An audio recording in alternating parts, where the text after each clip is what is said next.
Hey there, Grizzlies. You probably already saw the MHS and Beyond screencast that goes over the high school graduation requirements and a little bit about the options after high school. So, if you're watching this screencast, it's probably because you are interested in continuing your education after McMinnville High School graduation.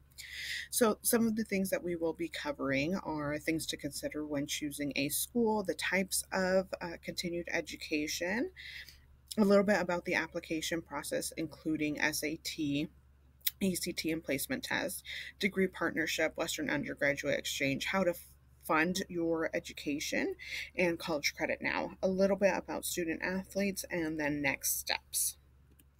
So, who can continue? Anyone with a high school diploma or GED can continue their education. So, we know that college may not be for everyone, but college can be for everyone. So, if you want to continue your education, there are opportunities out there for you that will fit your specific needs and meet your goals. If you need help with the process, we are definitely available to help you. Things to consider. You want to make sure that you meet the admissions requirements for the school that you are interested in attending. You also want to look at the programs of study or majors, the location, campus size, cost of attending, financial aid awarded. You want to make sure that you're using free resources that you have available to you. So those are just some of the websites that you can be using to compare schools. Types of continued education. So, one thing that we want to make sure that you guys understand is that when we say college, we mean any type of education or training after high school. So, we're going to do an overview of the career schools and apprenticeship programs, but we're really going to focus on community college and four-year schools. So, career schools, also known as technical, vocational, or trade schools, that's essentially the same thing. They focus on a specific career or trade, for example, cosmetologists or plumbers. These students earn a certificate or license rather than like an associate's degree or bachelor's degree. They're typically shorter in duration. There's generally no GPA requirement. And it's important to know that some community colleges may offer the same programs as these schools. So it's important to look at which option would be the best option for you. We have seen that the community colleges sometimes are less expensive than going to a career school. So it's important to take a look at that and see which one is going to be the best fit for you. Apprenticeship programs. So these are similar to career schools in that they also focus on a specific career or trade, for example, construction or hospitality. You also earn a certificate. The difference is that you are getting paid to work and learn. So they're actually paying you to work for a company, and you're also learning. So you have classroom hours that you have to complete as well as on the job training. One thing to note is that the majority of these programs will require an agreement with the employer and the student to continue their labor after the apprenticeship period ends. And that's because these businesses are taking the time to train you, and they're also paying you as well. So they want to make sure that you're going to stay on board, at least for some time. Again, community colleges may also offer these types of programs, so it's important to research and compare. Community colleges. There are 17 here in Oregon. They offer certificates and they also offer associate's degrees. So it can be either an associate's degree or an Oregon Associate of Transfer degree, which means that you would do 2 years at a community college and then transfer over to a four-year school. So that can be a stepping stone to a four-year degree. They don't have any GPA requirements and they can potentially save money. So the application process for community college is fairly similar all across the board. It's going to be on their website. Some do have some fees, so it's important to take a look at that. Most will be free, but you may, like I said, may have to pay for some of those community college applications. you will have to complete a placement exam or approved alternative. So these exams are not to see whether you're admitted or not. It is to see what level of classes they should put you in. So maybe it's, writing 115 versus writing 121. The approved alternative. So we have seen at some community colleges that they will accept smarter balance scores, the SAT or ACT or things like that. So it's important to look at their website for their specific requirements. For example, we know that Chemeketa will take smarter balance scores. Portland Community College will take smarter balance scores, SAT and ACT. So it's important to do that research. One thing to note is that a community college is a great first option for some students. So it's a blank slate for your GPA. So maybe you, have a low GPA for whatever reason, and it's a great way to start over. It may be less expensive. Some students are maybe not ready to move out, so they want to do a community college first, or maybe you want to work part-time and go to school part-time. So that's a good option for a lot of students. It's also a great backup option for all students. So we know that life happens, and we've seen it way too much, that students don't have a backup option. So it's better to have it and not need it than to be trying to get everything done at the last minute, especially because you may miss some specific deadlines on scholarships or things like that. So, financial aid at the community college level, they do offer federal financial aid by completing the FAFSA. They also offer state financial aid by completing the FAFSA as well, or the ORSA for undocumented students. They also have the Oregon Promise program. So, that is for students that have a high school GPA of a 2.5 or higher. And they also have to complete the FAFSA or ORSA in order to participate in the program. And the deadline for that varies by the year and the graduation date, but it's typically early June for students that will be graduating in June. They also have foundation scholarships. So these are scholarships that are specific to the community college. So we know that Chemeketa and PCC, and there are other community colleges that also offer scholarships. Four-year public, so there are 8 here in Oregon. They have specific admissions requirements. So they have a minimum GPA, usually between a 2.75 or a 3.0 cumulative GPA. You should have a C or higher in all of your core academic classes. You need 2 years of the same foreign language, and you need to have math that's algebra 2 or higher. You also need to take the SAT or ACT. There have been some schools that have moved to test optional, but some may require them for a specific scholarship or things like that. So it's important to take a look at that. We recommend that students take either the SAT or the ACT by spring of their junior year, and then again in early fall of senior year. Some have rolling admissions, but it's important to take a look at the deadlines. Four-year private. So there are multiple here in Oregon. They also have specific admissions requirements similar to those that are four-year public. Also have a minimum GPA, typically about 3.5 or higher. 3.0 or higher. Grade of C or higher in core academic classes, 2 years of the same foreign language, and algebra 2 or higher. Many of the private schools, especially here in Oregon, use the Common App. So it's one application to be able to apply to multiple schools. So you want to take a look at that. They will also require the SAT or the ACT exam. Again, you want to complete that junior year and then again senior year. Some schools may require SAT subject tests, so you want to make sure that you look at that as well. Four-year private schools may also be able to offer you more financial aid, so even though they're more expensive, they may be able to offer you more money. So don't close any opportunities just because of the ticket price that comes with a private school. So the application process for four-year schools, of course, it's going to vary for each school. So it's important to do your research or ask for help.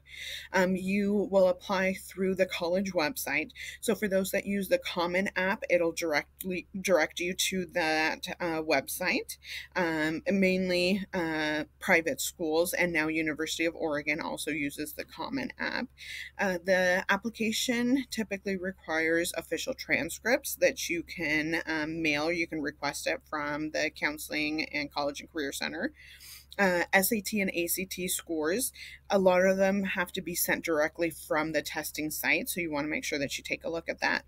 Some also require letters of recommendation, but not all, and sometimes they require it if you have, below a certain GPA or things like that.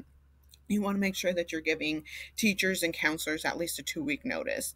They will, for the most part, will require an essay or personal statement. There might be some that don't, but you should be prepared to be writing some of those already. And most, not all, but most will have an application fee, and it varies. It can be from $50 to about $70. But there are some that are free. For those that do have a fee, there are fee waivers and fee deferrals available. So if you can't afford that, make sure that you're talking to your teachers, talk to your counselor, College and Career Center, to get help with that payment. SAT and ACT. So these are exams that you need to take in order to be admitted to the four-year schools. They're fairly similar. One of the big differences is that the ACT does have a science section. The SAT does not. One thing that is very important, though, for when you are registering for either one of the exams, that your photo ID must match the name on your registration. So if you have two last names on your ID, make sure that you're including both of your last names.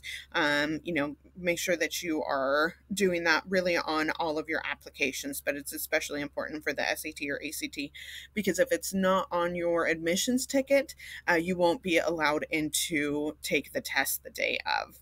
There are fee waivers available for students who qualify, so make sure you're taking a look at that opportunity.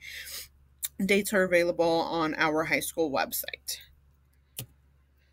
So degree partnership and dual enrollment, this is a program between community colleges and four-year public schools where a student is enrolled at both at the same time.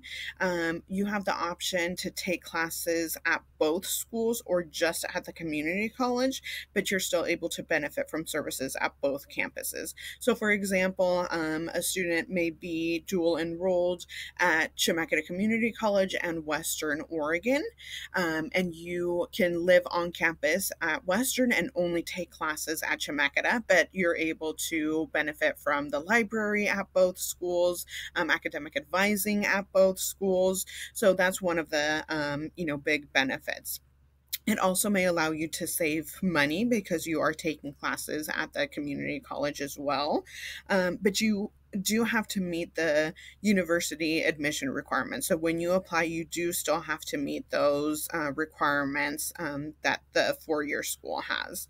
And they will give you one financial aid award from the home college. So whichever one you decide is your home college, they will be the one awarding financial aid. So you don't get financial aid at both schools.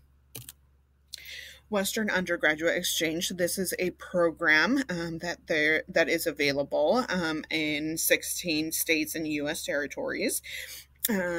With this program, you're able to pay a reduced non-resident tuition. So instead of paying full out-of-state tuition at one of these schools, you're able to get a reduced non-resident tuition. One thing that is important to know is that only specific majors at the schools qualify. So it's not open to all of the majors. And there's an application process that you have to complete by doing the admissions application. So make sure that you go onto their website if that's something that you're interested in. So, funding your education. Financial aid is any type of money from a source other than the family to assist with the cost of attending college. There are three major types. There are grants and scholarships, which are free money, loans, which are money that you have to pay back plus the interest and work through like the work study program. FAFSA or ORSA, that should be completed in October of senior year. And it's important to know that the FAFSA is for students that qualify for that, so U.S. citizens and eligible non-residents. The ORSA is the alternative to the FAFSA for students that are undocumented, and they will only receive state aid, no federal aid. And it's important to do, whether it's the FAFSA or the ORSA, even if you feel like you won't qualify, because some scholarships may recommend or may require that you do it. And it can be that maybe all you get are loans, but there'll be loans with lower rates. So scholarships are available from colleges, organizations, and other outside resources. You can learn more by attending the financial aid information night that we have every September, or you can also watch our screencast on Financial Aid 101. So scholarships, these come from various sources. There's scholarship information night usually every February. There's the scholarship wall in the counseling center. It's updated weekly, so you want to make sure that you're going in there every week or at least every couple of weeks. And the local scholarships typically become available in early spring. There's also online resources that you can be looking at for scholarships. One thing to be careful is of scams. So there can be scholarships that maybe charge you in order to apply. Scholarships are free. You shouldn't have to pay for anything.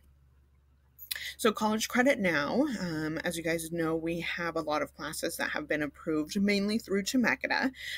You pay a $30 annual fee for unlimited college credit now classes that you take within that year. And you can really see the difference in taking the class here at the high school rather than taking it as a Chemeketa student. So you're saving a lot of money. One thing that you should consider is you really need to have a grade of C minus or higher in those classes, because that will go on your college transcript, and that can affect your GPA. So most schools here in Oregon will accept college credit now classes. Some of them will accept them just as an elective, so it's important to do your research. And we typically do the registration in March or in December and April through the college credit now classes. So student athletes, if you are thinking that you want to play at the college level, it's important to talk to your coach, the athletic director, your counselor to help you with this process. You can go on to their websites in order to get more information. You do need to remember that not all classes here at the high school have been approved for NCAA eligibility. So you want to make sure that you're really working with your counselor. Let them know that you are interested in playing at the college level so that you are in approved classes in order to be eligible to play. So some of the next steps that juniors really should be taking, it's important for you guys to start researching schools, review your transcript. Do you meet the admissions requirements for the school that you want to attend? Make sure that you're taking challenging courses. Do more than what's required for graduation. You want to make sure that you're involved and keep track of all of your activities. One thing that you can do right now in terms of financial aid is you can use the FAFSA forecaster to get an estimate of financial aid. You want to make sure that you are starting your brag sheet. And what that is, it's just some information that you will fill out that you will give to your teachers and counselors in order for them to write you a thorough letter of recommendation. You can also register for the SAT and ACT if the school that you are planning on attending requires that. And again, we recommend that in the spring of junior year. Make sure that you're attending school regularly, things like that. Next steps for freshmen and sophomores. So pretty similar. Also make sure that you're attending school regularly. Get involved, join a club or participate in sports. Go out and volunteer. A lot of you guys aren't able to work during the summer, so that's a great time to give back to the community. Not only does it feel good to be able to help others, but it's a great thing to put on your resume, on scholarship applications, on college applications. All of that is important. So colleges and scholarships don't want to see just a 4.0 student that hasn't done anything with their spare time. They want to see a well-rounded student. So it's important to get involved. You can also take the PSAT that is offered in October here at the high school, and it's free for sophomores, and it's between about 14 to 16 for other students. Research schools and make sure that you are on track for admissions requirement. And of course, ask questions and use your resources. So here are some of the resources that you guys can go to online. College Board has a lot of information. Oregon Goes to College also has a lot of information about the college types and the process. So make sure that you guys are using online resources. Also stay connected. So make sure that you are reading your emails, looking at things that we post on Google Classrooms. Your parent or guardian can also get email summaries of things that are posted on Google Classrooms. So if they want to sign up for that, you can have them contact us. And again, just come in and ask us questions. Some other ways to make sure that you are staying connected. We have Remind, so you can get text messages right to your phone. So you can sign up. It depends on the grade level that you are in, but you can come and see us for that class code. And we also have Facebook and Twitter. So we post things on there like when we have College Credit Now registration, when we have events, things like that. All of those things get put on Remind, Facebook, and Twitter. So there should really be no excuse of, I didn't know that this event was going on. You guys should all be connected and should know what's going on here at the school. So that's all for today, Grizzlies. I know that this is a lot of information, but you have a lot of people that are here to help you. So if you have any questions, make sure that you stop by, talk to your counselor, talk to the College and Career Center, talk to teachers. They're also a great resource to know about their education process and what you need to do. Thank you.